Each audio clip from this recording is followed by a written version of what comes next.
สบายดีตอนเที่ยงพ่อแม่พี่น้องมากินข้าวเที่ยงนำกันเด้อแล้วกับมื้อนี้กะมาพิจารณานำกันค่อยไปซื้อกระดูกหมูมาพี่น้องแพ็คนี้ก็เกือบ4 ยูโรอันค่อยก็เข้าใจอยู่ดอกเนาะว่ามันเป็นกระดูกหมูแต่ว่ามันก็เอาเปรียบกันโพดค่อยก็คิดว่าก็อยากเอาซื้อกระดูกหมูมาทอดว่าซั่นซะ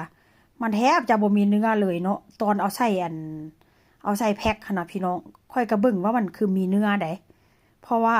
เขาเจ้าเอาแต่เนื้อแบบว่ามันเห็นทั้งเนื้อหั่นน่ะเอาขึ้นเทิงเนาะค่อยก็บ่สามารถแกะเบิ่งได้แล้วก็เลือกได้ว่าซั่นซะค่อยก็เลยซื้อมาแล้วเอาจะมาทอดพี่น้องเอ้ยเนื้อมันหายไปไสหมดจับพันกอมีแต่หนักแต่กระดูกถ้าหากว่าพวกเขาเห็นนี่ก็หายขนาดใด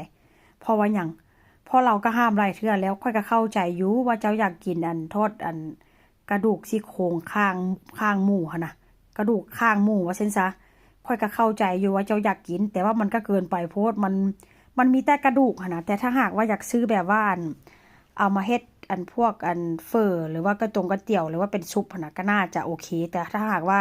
เจ้าซื้อมาทอดนี่ก็ขาดทุนว่าซั่นเบิ่งแหมพี่น้องมันแทบจะบ่มีเนื้อเลยนะหนักอึ้งตึงกะตีเบิ่งเนาะ1 ยูโรก็35 บาทก็เกือบ4 ยูโรพุ่นละไปก็เกือบประมาณ200พุ่นสิบอกพี่น้อง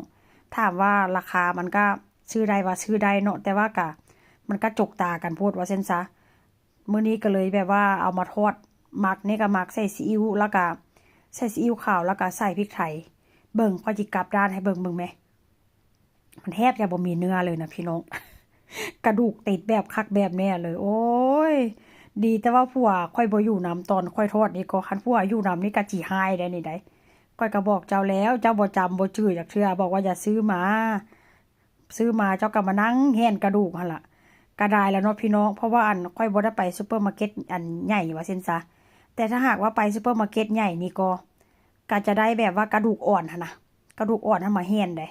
กระดูกอ่อนมาแห่นมันก็ไข่ก่อนเนาะหรือว่ามาต้มไปเปื่อยต้มแบบต้มแซ่บหั่นน่ะ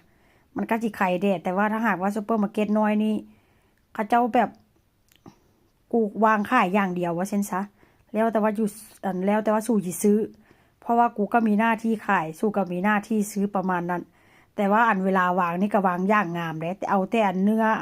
กระดูกที่มีเนื้อเอาขึ้นถึงว่าเช่นซะประมาณว่าจกตากันหั่นแหละเนาะค่อยก็คิดว่ามันก็คงจะมีแต่เนื้อละมั้งบัดมาทอดแหมมาทอดก็มีแต่ซ้ำนี่ได้เนื้อหันกอนอกนั้นกระดูกเบิดเบิ่งแหมโอ้ถ้าบ้านเฮานี่ ประมาณเกือบ200 กว่าบาทนี่มันน่าจะได้แบบว่ามีเนื้อติดคักปานนี้ว่าซั่นซะ